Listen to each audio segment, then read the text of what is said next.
لدھیانی صاحب نے جو اعتراضات کیے ہیں جماعت پر، ان کے سلسلے میں آج کا ان کا ایک اعتراض یہ ہے، دراصل حضرت اقدس محمد رسول اللہ صلی اللہ علیہ وآلہ وسلم کی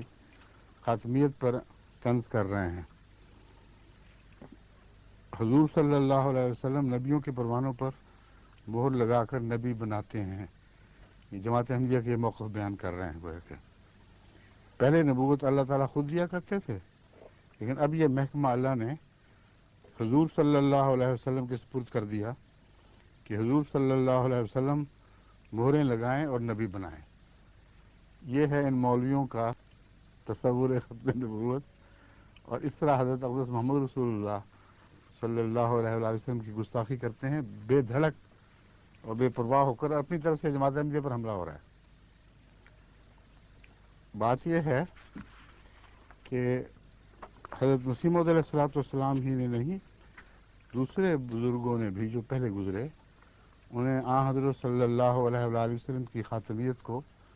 عالمگیر قرار دیا اور زمانوں سے بالا، اور تمام بزرگ علماء، تمام سے مراد اگر سب نہیں تو کم سے کم چوٹی کے ایسے بزرگ علماء جو خدا تعالیٰ کی فضل کے ساتھ نور یافتہ تھے اور عرفان رکھتے تھے، انہوں نے یہ مضمون بیان کیا ہے۔ مواہب اللدنیہ جلد اول صفحہ 9 پر امام احمد محمد الخطیب القسطلانی لکھتے ہیں کہ حضرت جابر کو مخاطب کر کے حضرت صلی اللہ علیہ وسلم نے فرمایا، یا جابر ان اللہ تعالی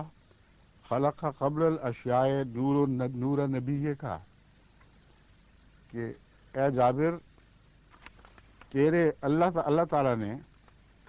تمام چیزوں سے پہلے تیرے نبی کا نور پیدا فرمایا، یعنی خاتمیت آخر پر نہیں، اول پہ ہے،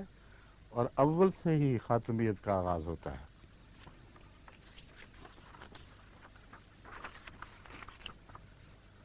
پھر مسند احمد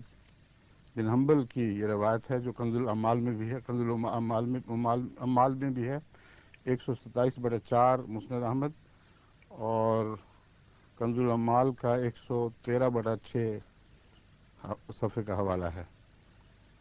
اس وقت سے خاتم النبیین لکھا گیا ہوں، یعنی حضرت صلی اللہ علیہ وسلم کی طرف یہ کلام منسوب کیا گیا ہے ان دونوں کتب میں، امام احمد بن حنبل نے بھی اور کنز الاعمال میں بھی۔ کنت مکتوبا عند اللہ خاتم النبیین وان آدم لمنجدل فی طینتہ،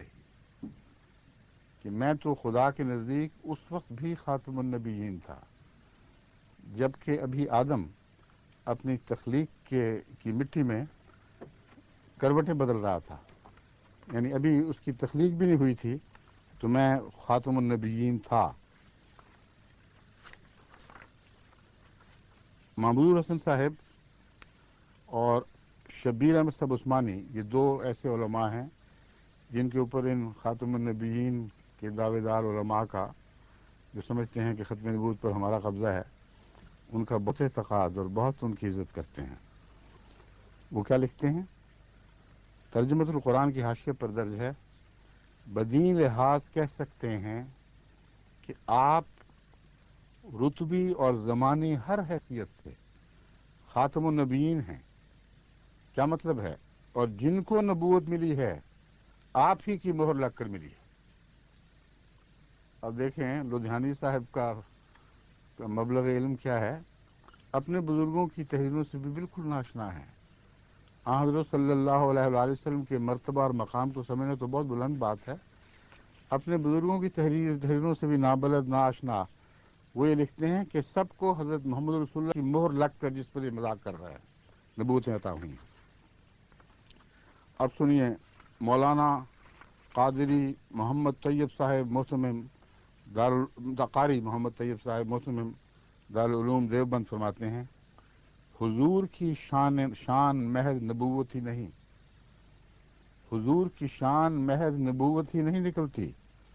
نبوت بخشی بھی نکلتی ہے، کہ جو بھی نبوت کی استعداد پایا ہوا فرد آپ کے سامنے آ گیا، نبی ہو گیا۔ اب یہ مولانا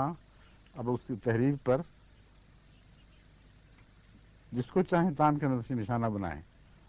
اگر احمدیوں کو تان کا نشانہ بنائیں گے تو بات حضرت محمد رسول اللہ صلی اللہ علیہ وآلہ وسلم کے ارشاد سے شروع ہوتی ہے، اور وہ حدیث قدسی ہے۔ اللہ سے علم پائے بغیر آپ ہرگز یہ بات نہیں فرما سکتے تھے کہ میں اس وقت بھی خاتم النبیین تھا جب کہ ابھی آدم پیدا بھی نہیں ہوا تھا۔